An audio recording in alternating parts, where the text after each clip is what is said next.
Can you tell us a little bit about how this book came about and what was your purpose in writing it? Absolutely. And this actually speaks to our podcast. You see, Bridging the Gap, pastor scholar. I'm very passionate about the pastor scholar role, or perhaps the scholar pastor, bringing back a true exegetical and intellectual revival within the church according to Scripture, as well as breeding more shepherd hearted professors and academics, right? So, bridging that gap. This book was birthed in the local church, Revolve Bible Church, where I'm at. I think originally Ryan had asked me to ask me to do a short blogs, a couple of blogs on our website on the idea of biblical literacy. I have brought that term up before. It gets used a lot. So I thought, yeah, of course I can do that. That'd be fun. So I can kind of crystallize my own thoughts. Well, I ran into a problem right away as the academic. So what we do as researchers, we gather our sources and we find out what other people are saying on the topic. Come to find out, although the word biblical literacy is used a lot, it is not defined, hardly at all. It's described a lot, and people have different notions of what that is. I never found a crisp, clear definition of biblical literacy. Even going back to a book called The Dictionary on Biblical Literacy, which defines just about every term and concept in the Bible, except biblical literacy. And so the more I thought this through, I said, I have people's minds, faces in my mind at church, at Revolve Bible Church, as well as being a seminary professor. I teach a lot of incoming students, even master's level students who perhaps got their bachelor's degree at a different school. They're not coming in with this with a past in biblical education other than what they received at the church perhaps or at home. So they're coming in very novice as well. So I'm thinking of incoming freshmen, if you will, or incoming master's level students, whether I'm teaching an undergraduate class or a graduate level class, sort of combined. So this product really is speaking. It's got dual audiences, the church and the academy. Now I kept all the jargon out as much as I can. But the footnotes are there. You can't tell an academic not to footnote things, so that's there. But it is very concise, at least I tried to be. And I'm hoping that from the feedback I've gotten, it's helpful to be able to bring back our American evangelical culture. And I have been critiqued on this, by the way, by those outside of the United States. Your book seems to be speaking just to American evangelicalism. To which I say, yeah, I can see your point, but I'm only going to speak to what I know. Obviously, I'm an American evangelical. I'd even call myself an American fundamentalist. So this is mainly to address the problem of biblical illiteracy in American evangelicalism, but it also speaks to those outside the United States. There are clear principles that should be adhered to, I think. So yeah, that's a little bit of the origin of the book, and I do want to give a little plug to a man in our church who actually Faraz. Yeah, Faraz Hagigi. That's how you say his last name, right? Yeah. Hagigi. He's going to listen to this and go, man. It's either Hagayu or Hagigi. I always get it confused because when I tell Siri to call him, she either says Hagayu or Hagigi. I can't remember what it is. No, yeah, it came about because we were refining our vision statement as a church. We had a vision statement everybody believed in, but we got our extended leadership team together and we said, hey, who are we as a body of believers? And one of the words or phrases that came out of that was biblical literacy. And as soon as that came out, it was Faraz who said it. And as soon as that came out, all 26 people in the room were like, yes, that's who we are. I was in that room. It was totally faithfully committed to biblical literacy. Yeah. Like, boom, that was it. And so and after... he got a footnote. So there you go, Faraz. He did get a footnote. Faraz likes to think this is his book, too, so he co-authored it. It's true. He gives it out as much as Cory does. So recently after that, we were thinking about communicating this to our church. And so I called Cory and I said, hey, would you write a couple articles on what biblical literacy is to really promote our new vision statement to our church, but also to help inform our people about the importance of biblical literacy. I asked him to write one article. He came back and said, I can't do it in one. Can I do 3? And he said... Typical scholar. Right? Yeah. And I said, yeah, that would be great. And I read them and I thought that they were excellent. And at some point, it was either James Fazio or maybe at SES Press. Right. Somehow the book idea came up. That was Cory and James came up the with idea that. came...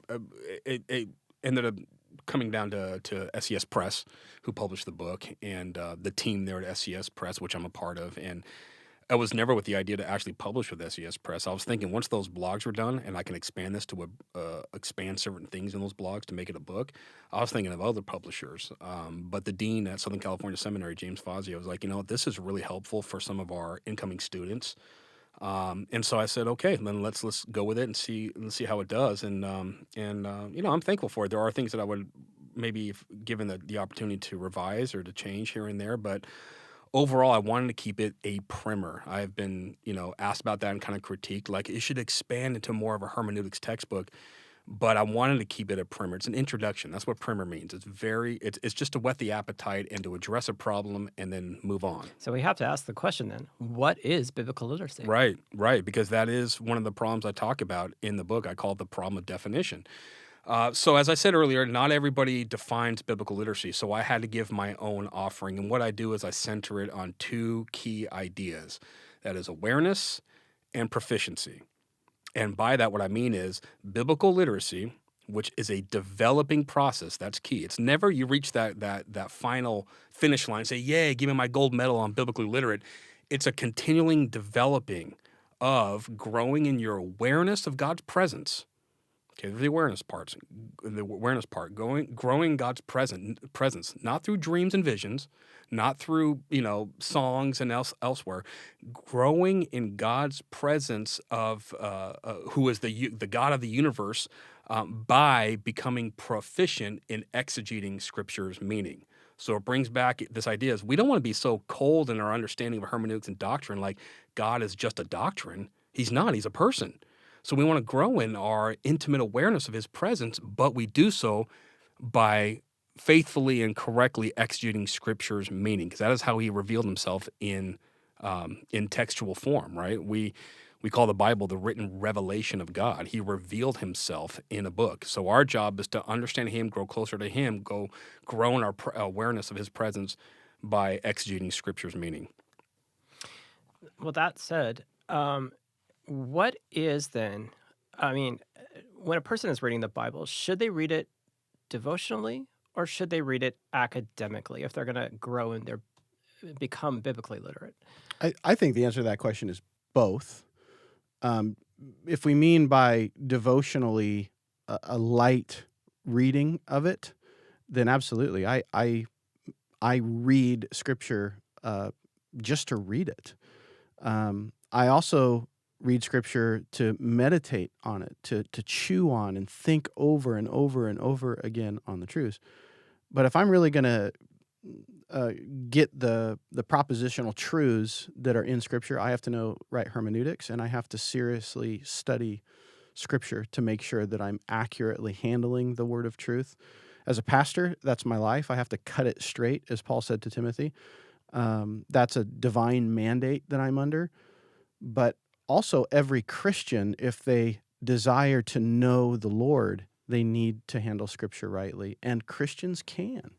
And that's one of the great things about Cory's book is it really encourages everybody, hey, you don't need a advanced degree to have biblical literacy. Yeah, that's it's an interesting question. Is that a false dichotomy? Academic study of the Bible or devotional study of the Bible? It can be. I often tell my students, when you go to seminary, you should be expecting an intellectual formation around Scripture. You should be challenged. Too often you get challenged with big words or concepts and you're out. Can't we all just love Jesus and get along, right? Well, yeah, but you got to know the proper Jesus, and you got to exegete Scripture to know who Jesus is and what he meant by what he said, along with the prophets and the apostles. So I will tell my students, say, listen, don't compartmentalize your life. Most of my students are active pastors and missionaries already, so they're already in ministry. Not all of them, but a good amount of them. Say, you have the opportunity to study Scripture on a level that generally you don't get within church, right? They just lack the resources or time and all that. So don't look at your homework as purely academic. Look at your homework, which includes hermeneutical methods and reading Scripture, devotionally in a sense. It's academic and devotional, meaning look at it as worshipful, right? You're actually able to study the Bible academically in a worshipful sense. Yes, you can actually do that. So don't compartmentalize, like I do my homework, have to do this research paper on Paul's epistle of justification, or of Romans and his idea of justification. Look at that as worshipful endeavors, right? That being said, there can be a dichotomy. There can be one that's legitimate, where there are some academics and scholars I know, when they think of academically studying the Bible, they're presupposing a naturalistic, critical, historical perspective, where now we look at the Bible and dissect it as just another religious text and come with a skepticism to it, right? Leave the devotional, faith-filled stuff to the anti-intellectual, dumb little Christian, in the pew. Us scholars, we look at this as just an influential text to be able to dissect and find out where all the aporias are, or the seams, or all the inconsistencies and all that stuff, and doubt its history and that it's not actually faithfully reporting the events that have happened. There is an academic way of studying the Bible that is that way. Unfortunately, there's a lot of scholars who write books and monographs and even commentaries with those presuppositions in mind. But so those, I would say, yeah, if that's your idea of academically studying the Bible, it's wrong. It's bad. There is an academic way, like I said earlier, that actually conflates with a devotional way. Like you are applying true grammatical, historical hermeneutics. You're understanding God's intended meaning through that human author, regardless of the genre that's in the scripture. And you get to grow closer in your awareness of his presence by faithfully understanding his meaning.